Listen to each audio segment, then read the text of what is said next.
La technologie pour conquérir l'Amérique du Nord était à leur portée, mais la raison pour laquelle les Vikings n'ont jamais colonisé est terrifiante de simplicité. Vous êtes-vous déjà demandé qui étaient réellement ces légendaires Vikings?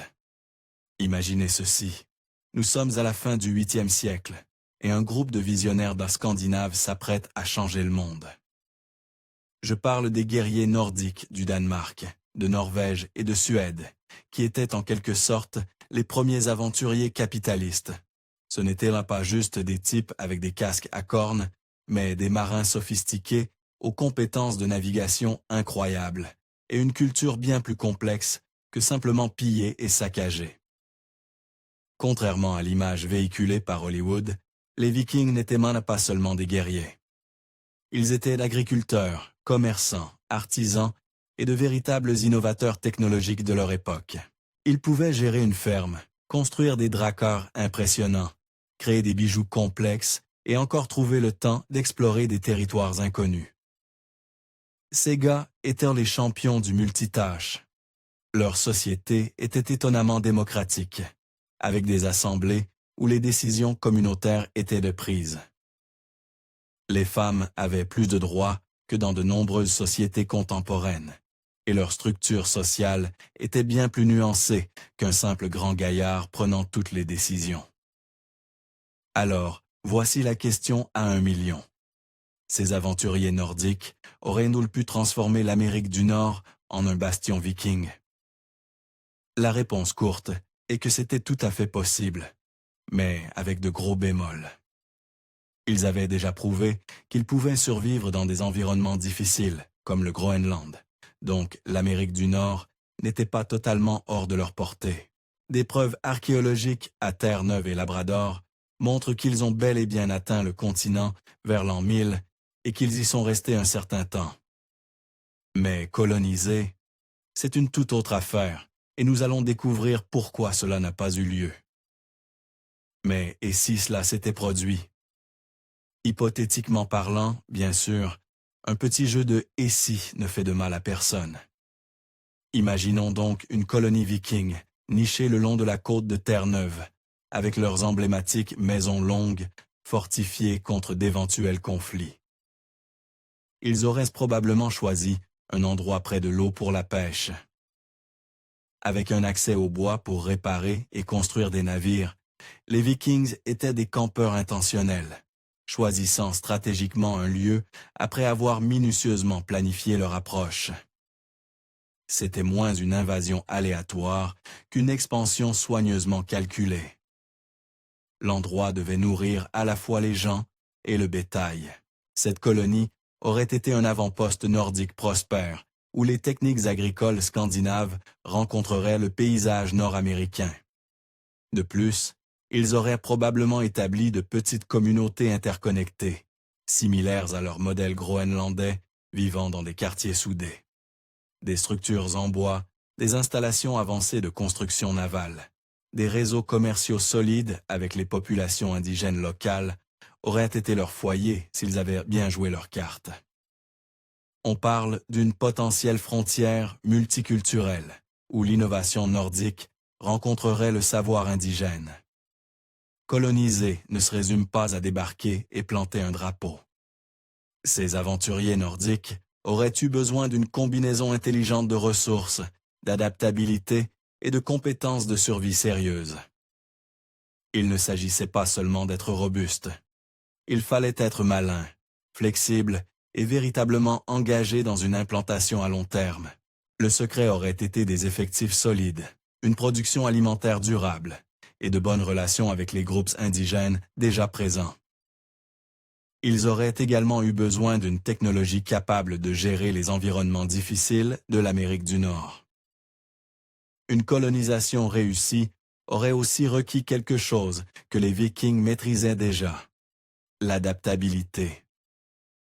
Ils auraient dû apprendre les techniques de pêche locale, comprendre les possibilités agricoles, établir des relations commerciales et, en somme, s'intégrer à la culture. Passons maintenant des hypothèses à la réalité de ce qui s'est passé. Vers l'an 1000, les Vikings débarquent à l'Anse aux Meadows, à Terre-Neuve. Ce sont les explorateurs originaux. Mais voici le hic. Ils sont passés, ont jeté un œil et ont décidé que finalement, ça allait. Mais pourquoi? Tout d'abord, pour coloniser, il faut des effectifs, de gros effectifs, ce que les Vikings n'avaient pas à l'époque. Nous reviendrons aux faits archéologiques et historiques dans un instant. Mais à l'époque, le monde viking n'était pas exactement débordant de populations excédentaires, et leurs colonies au Groenland étaient des minuscules. Je parle d'une population si réduite qu'ils ne pouvaient pas lancer une mission de conquête continentale à grande échelle. Imaginez essayer de coloniser l'immense masse continentale qu'est l'Amérique du Nord, avec votre famille élargie et quelques cousins. Ça ne va pas le faire. La deuxième raison de l'absence de colonisation est que leur culture était presque à l'opposé de celle des Amérindiens. Il est aussi important de noter que les peuples indigènes ne déroulaient pas le tapis de bienvenue en chantant des chansons joyeuses. Les sagas historiques nous racontent que ces rencontres étaient tendues, marquées par des affrontements violents, ce qui a vite fait comprendre aux Vikings que ce ne serait pas une prise de territoire facile. Une autre raison était que les Vikings ne cherchaient pas à construire des quartiers résidentiels. Ils étaient plus comme des chasseurs de ressources médiévaux, en quête de bois et de poissons, dans un style rapide de prise et départ. Ils n'étaient pas là pour une implantation permanente.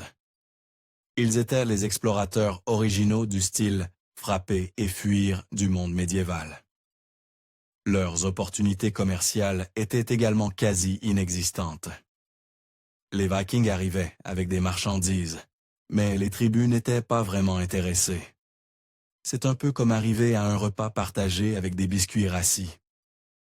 Personne n'est impressionné, et sans échange de valeur, il n'y avait pas de réelle motivation à rester.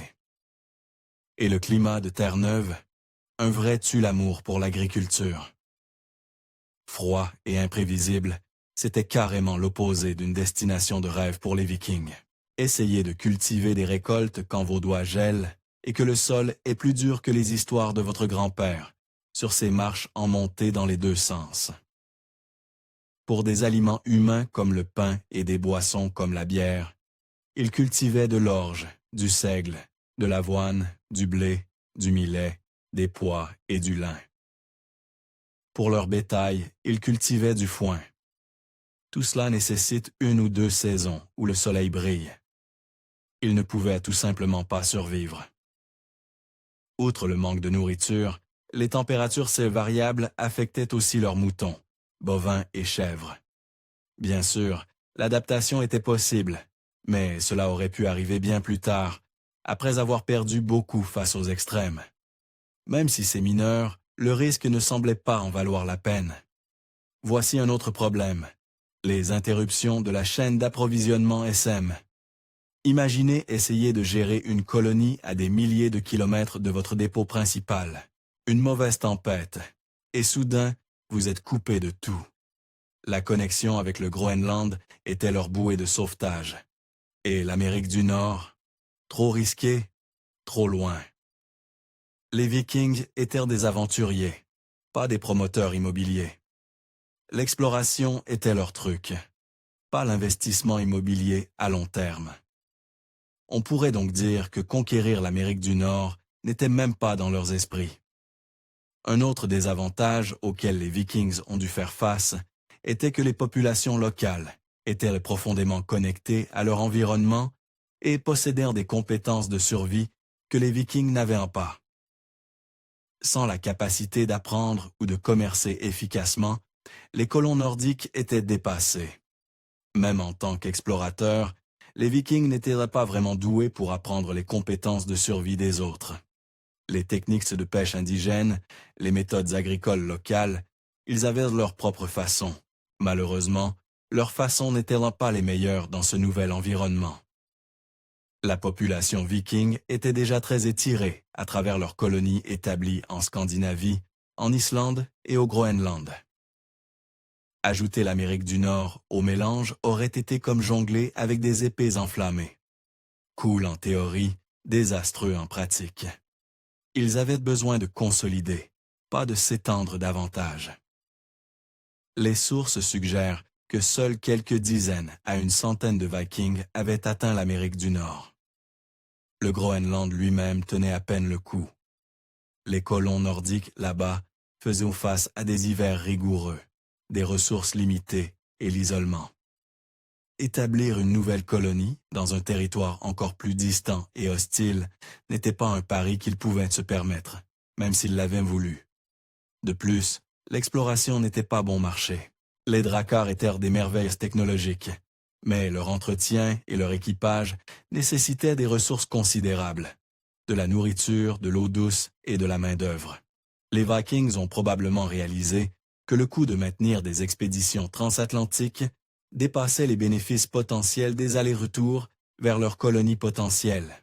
Leurs navires étaient parfaits pour des raids rapides et des voyages à court terme, mais pas idéaux pour déplacer de grands groupes de colons ou transporter des provisions lourdes à travers l'Atlantique. Les défis de réapprovisionner une colonie lointaine auraient été insurmontables. Ça n'avait tout simplement pas de sens. L'ère Viking était axée sur la saisie d'opportunités, mais l'Amérique du Nord n'était pas un territoire vierge. Elle avait déjà ses occupants, qui n'étaient pas ravis des envahisseurs. Les populations indigènes déjà en Amérique étaient bien établies, et les Vikings n'étaient pas équipés pour coexister ou les dominer. Les sagas vikings suggèrent qu'ils ont peut-être eu du mal avec les cycles saisonniers en Amérique du Nord. Les hivers étaient plus rudes que prévu, et les étés peut-être trop courts pour une agriculture durable. Les animaux mouraient, et les plantes n'avaient pas assez de temps pour mûrir. Un autre inconvénient pourrait avoir été le fait que les Vikings ont rencontré des maladies inconnues en Amérique du Nord, ce qui les a encore plus découragés de rester. L'échange de maladies entre les peuples indigènes et les colons nordiques aurait pu être catastrophique pour les deux groupes. Imaginez-vous à des milliers de kilomètres de votre patrie, entourés d'inconnus. Le poids psychologique sur les Vikings devait être énorme, et cela a peut-être rendu l'idée de rester intenable. Le mal du pays n'est pas un concept nouveau, et leur peuple en aurait probablement souffert. Le nom viking pour l'Amérique du Nord était Vinland, suggérant une terre fertile, mais il s'agissait peut-être d'un coup de marketing pour attirer les colons. La réalité ne correspondait pas à la promesse du nom, et ils ont pensé que ça n'en valait pas vraiment la peine. À l'époque de l'exploration viking, un climat plus chaud a peut-être initialement rendu le Groenland et l'Amérique du Nord attrayants, mais cette période de chaleur relative était éphémère, les laissant mal préparés pour les conditions plus rudes qui ont suivi. Bien que les Vikings aient été attirés par l'Amérique du Nord pour son bois, le transporter jusqu'au Groenland ou en Scandinavie n'était pas une tâche simple. Ils devaient abattre des arbres, les transporter jusqu'aux côtes, les charger sur les bateaux, puis les transporter. Les maux de tête logistiques dépassèrent probablement les avantages, et contrairement aux explorateurs européens ultérieurs, les Vikings n'ont pas trouvé d'or, d'épices ou d'autres richesses en Amérique du Nord. Sans incitation économique claire, leur intérêt s'est estompé, et ils ne voyaient pas vraiment l'intérêt de conquérir le continent. Mais s'ils s'étaient installés, les Vikings n'avaient ni pas de gouvernement centralisé, ni de grandes armées pour soutenir leurs efforts, contrairement aux colons ultérieurs. Ils étaient seuls, et cet isolement s'est avéré trop lourd. Si vous n'aviez pas un avantage grâce à un soutien extérieur à l'époque, sans effectifs, vous ne dominiez pas. Les preuves montrent que les Vikings étaient bien présents en Amérique du Nord en 1012 après JC. Et cela représente le premier point connu où les humains ont encerclé le globe. Le seul site nordique confirmé est Lance aux Meadows, à Terre-Neuve. Cependant, des campagnes de fouilles approfondies ont montré que ce n'était qu'un camp de base pour les Vikings et que d'autres lieux, y compris plus au sud, ont été explorés.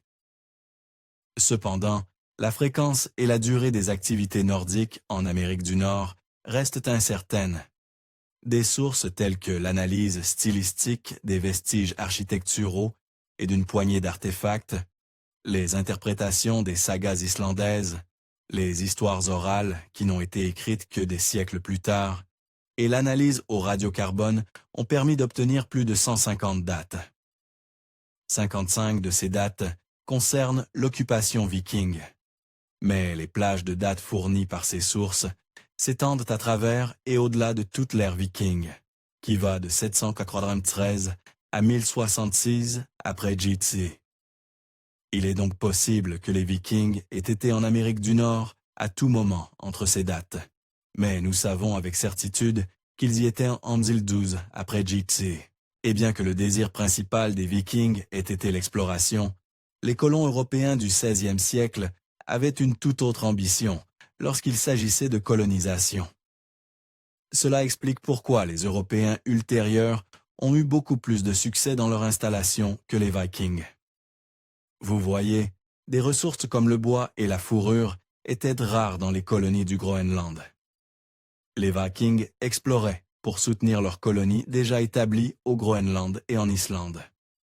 Les colons du XVIe siècle de Grande-Bretagne, d'Espagne et de France, en revanche, exploraient pour le profit économique. Nous connaissons tous l'histoire de Christophe Colomb, qui a navigué vers l'ouest dans l'espoir de trouver une route plus rapide vers l'Asie, au lieu de contourner le continent africain. Puis, il a débarqué sur une île des Caraïbes et a cru qu'il était arrivé en Asie de l'Est. Et voilà, le Nouveau Monde était né. Une fois que la nouvelle du Nouveau Monde s'est répandue, des pays comme les Pays-Bas, l'Espagne, la France et la Grande-Bretagne ont envoyé des explorateurs dans le Nouveau Monde. Ils étaient plus motivés que les Vikings ne l'étaient. Les Espagnols étaient là pour Dieu, l'or et la gloire. La France se concentrait sur l'établissement de postes de commerce commercialement viables pour fournir plus de fourrures à l'Europe. Les Néerlandais s'intéressaient aux opportunités économiques, tandis que les Britanniques étaient également attirés par les richesses potentielles, mais beaucoup voulaient aussi se libérer de l'Église d'Angleterre pour vivre et pratiquer leur culte selon leurs croyances. Avec plus de motivation et des améliorations dans la construction navale et la navigation, il n'était pas surprenant que les Européens aient pu coloniser comme ils l'ont fait. Les Vikings, en revanche, se concentraient principalement sur l'exploration pour le bénéfice de leurs colonies préexistantes. Ils n'avaient pas les effectifs pour lancer une implantation à grande échelle à l'époque. Les sagas qui relatent les aventures vikings en Amérique du Nord sont en partie historiques, en partie légendaires. Il est possible que les défis qu'ils ont rencontrés aient été exagérés ou minimisés, selon qui racontait l'histoire. Comme nous le savons tous, il y a eu des récits de distorsion des histoires, donc ce n'est pas surprenant. L'exploration viking de l'Amérique du Nord était probablement plus une mission de reconnaissance qu'une tentative de colonisation à part entière. Une fois qu'ils ont vu les défis, ils ont décidé de passer à autre chose. Il semble que l'effort n'en valait pas la peine. Au moment où ils ont atteint l'Amérique du Nord, l'ère viking touchait déjà à sa fin. Les conflits internes et l'émergence de royaumes centralisés en Scandinavie ont détourné l'attention de l'exploration. Ils se concentraient désormais sur l'enracinement dans une stabilité que l'exploration n'offre pas. Merci d'avoir regardé History Exposé. Si vous aimez découvrir les meilleures histoires de l'histoire, cliquez sur j'aime et abonnez-vous pour continuer à explorer avec nous. N'oubliez pas de visiter notre page principale, Factornet, pour plus de faits incroyables sur tout.